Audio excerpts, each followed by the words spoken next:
Ya pemirsa, pasca hebohnya kasus seorang anak berusia 11 tahun yang meninggal dunia akibat depresi setelah menjadi korban perundungan di Tasikmalaya, Gubernur Jawa Barat Ridwan Kamil meminta para pelaku perundungan tetap dihukum meski di bawah umur.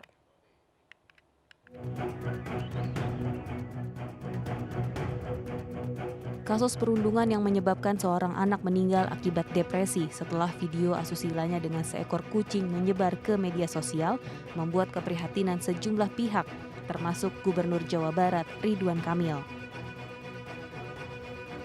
Ridwan Kamil menilai kasus ini sangat tidak manusiawi, karena itu ia meminta sejumlah pihak termasuk para orang tua dan guru juga bertanggung jawab atas insiden yang memilukan ini. Selain itu, Ridwan juga meminta para pelaku perundungan tetap dihukum sesuai dengan undang-undang yang berlaku meski masih di bawah umur. Tanggung jawab paling utama adalah di lingkungan terdekat yaitu guru dan sekolah. Dan tetap harus ada sanksi konsekuensi kepada yang melakukan walaupun masih di bawah umur. Tentu dengan asas-asas kepatutan, kemanusiaan, tapi tetap harus ada pelajaran bagi mereka itu. Sementara itu, guna mencegah kejadian yang tidak diinginkan, pihak KPAID Tasikmalaya mengamankan kedua orang tua dan 4 saudara korban ke rumah aman. Mereka diamankan selama proses penyelidikan berlangsung serta untuk memulihkan kondisi psikis keluarga korban. Dugaan kasus perundungan ini sudah dilaporkan dan ditangani Satreskrim Polres Tasikmalaya. Tim Liputan iNews melaporkan. Kita lanjutkan kembali pemirsa dialog bersama dengan Ses Irjen Kemendikbud Subiantoro dan juga Ketua KPAID Kabupaten Tasikmalaya Pak Ato Rinanto. Bapak-bapak masih bersama saya sore hari ini. Saya langsung saja ke Pak Subiantoro, Pak. Mungkin tindakan konkret atau rencana dari Kemendikbudristek untuk sama-sama kita hentikan kasus perundungan di Indonesia. Terima kasih. Jadi sesuai dengan tugas dan fungsi kami di Pokja, Kelompok Kerja Pencegahan dan Penanganan Kekerasan, terkait dengan peristiwa ini kami akan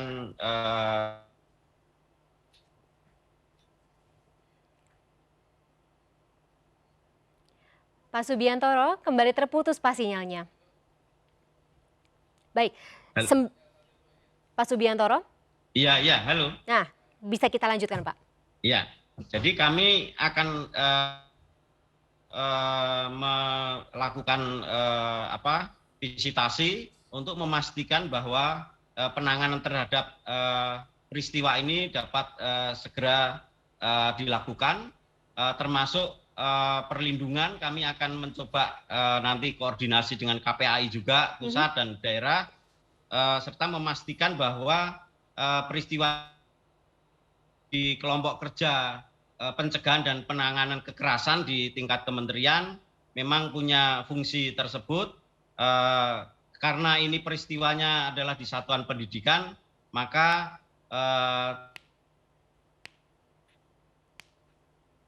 baik, sinyal kembali terputus Pak Subiantoro. Saya akan geser ke Pak Ato kembali Pak Ato. Terkait dengan penanganan kasus ini, kalau dari kacamata KPAID sendiri, apa sebenarnya yang bisa kita lakukan terutama untuk institusi pemerintahan atau dari pemerintah sendiri terhadap institusi pendidikan?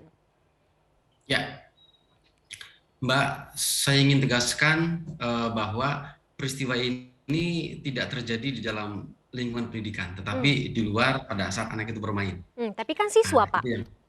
Ya betul. Itu saya ingin tegaskan dulu bahwa TKP-nya bukan bukan di sekolah gitunya, atau bukan pada saat mereka itu sekolah gitu. Sebetulnya saya berpikir bahwa hari ini itu yang masih belum terbangun dengan baik di kita ini adalah pola koordinasi.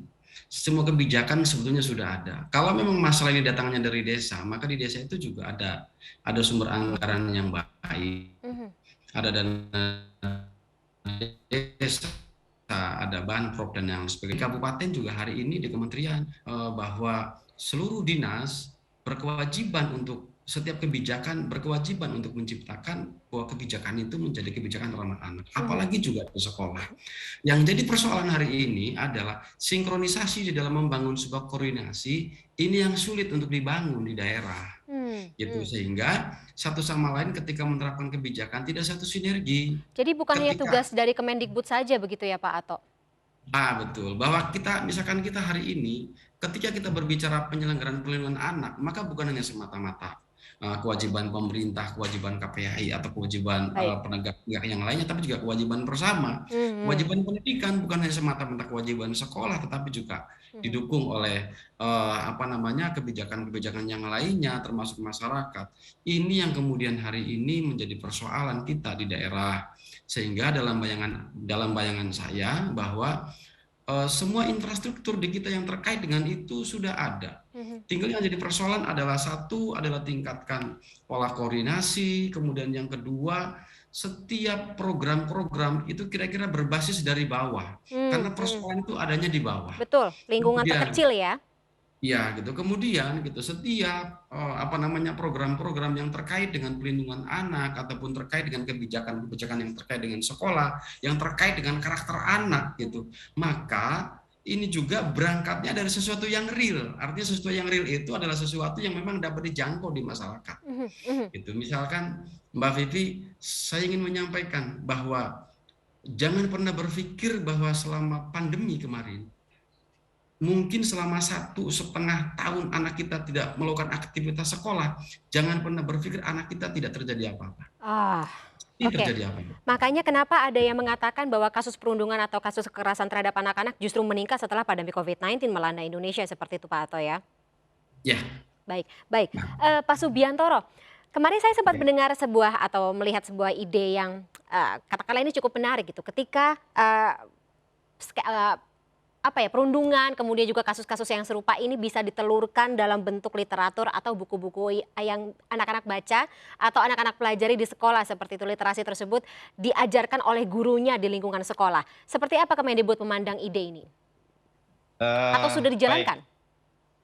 ini sudah dimulai dikenalkan dan nanti ke depan akan segera diimplementasikan. Mmm, Ini bagian dari upaya-upaya kita kementerian dalam memastikan bahwa proses belajar mengajar di satuan pendidikan itu memang praktek kekerasan mhm dengan mhm. mengenalkan sedini mungkin bentuk-bentuk jenis-jenis kekerasan. Perundungan seperti Eh, itu ya? ya, perundungan termasuk perundungan, praktek intoleransi dan kekerasan Mmm, seksual ya. mhm Tiga mhm. dosa itu yang menjadi fokus dan program prioritas kami dalam memastikan Merdeka Belajar, Kampus Merdeka itu dapat terwujud.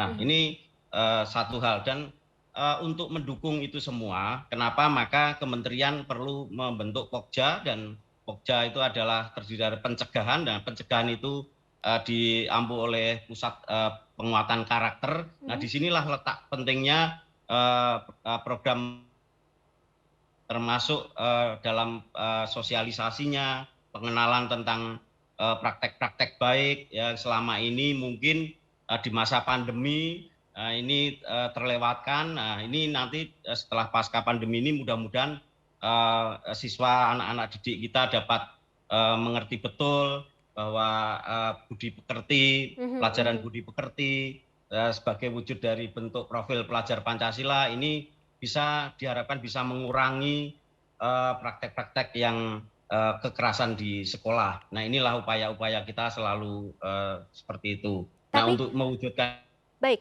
tapi dari Kemendikbud sendiri apakah setuju ketika, pelaku bullying ini seharusnya bisa dipidana gitu alih-alih diselesaikan secara kekeluargaan? Pak Subiantoro? Mungkin pertanyaan ini kalau begitu saya akan alihkan kepada Pak Ato. Pak Ato, untuk pelaku dari bullying apakah Bapak setuju langsung dipidana atau alih-alih ya seperti yang selama ini dilakukan gitu diselesaikan secara kekeluargaan? ya sebenarnya kalau praktek bullying perundungan yang sudah menjurus kekerasan diselesaikan dengan jalur yang semestinya. Jika memang dampaknya luar biasa, tapi juga ada unsur kita mendidiknya, tergantung faktor usia juga, Mbak. Mmm, Jadi kalau peristiwa di Tasikmalaya ini kan masih 11 tahun loh Pak Subiantoro, tapi dampaknya masif sekali, dampaknya parah gitu bisa dikatakan parah. Baik, saya alihkan ke Pak Ato, bagaimana tanggapan Pak Ato? Ya, Halo? itu Pak Sugiantoro ada lagi itu. Baik, Pak Subiantoro. Iya. Ya, jadi harus dikembalikan ke keluarga dan tidak luput juga Mbak ya, pengawasan di Baik, sinyal masih sekolah, putus-putus. Pak Subiantoro. ya, Monggo, monggo. ya.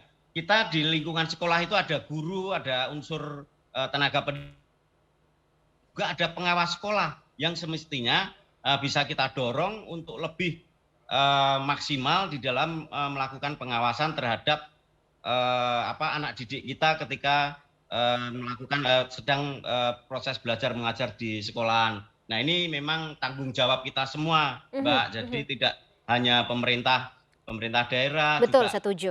guru lingkungan dan komite sekolah juga. Di sana ada komite sekolah lebih aktif. Pokoknya semuanya ya Pak Subiantoro, Ya, tampaknya kita nih segala kalangan, semua elemen masyarakat tuh harus tahu dan menyamakan perspektif terkait dengan bahayanya gitu, begitu berbahayanya praktik iya. perundungan gitu, bukan sekedar kenakalan anak biasa, tapi ini bisa berdampak lebih masif lagi, berdampak lebih katakanlah apa ya, sampai ke jiwa seperti itu ke depannya. Begitu Pak Subiantoro ya? Terhadap lingkungan sekolah, orang Betul.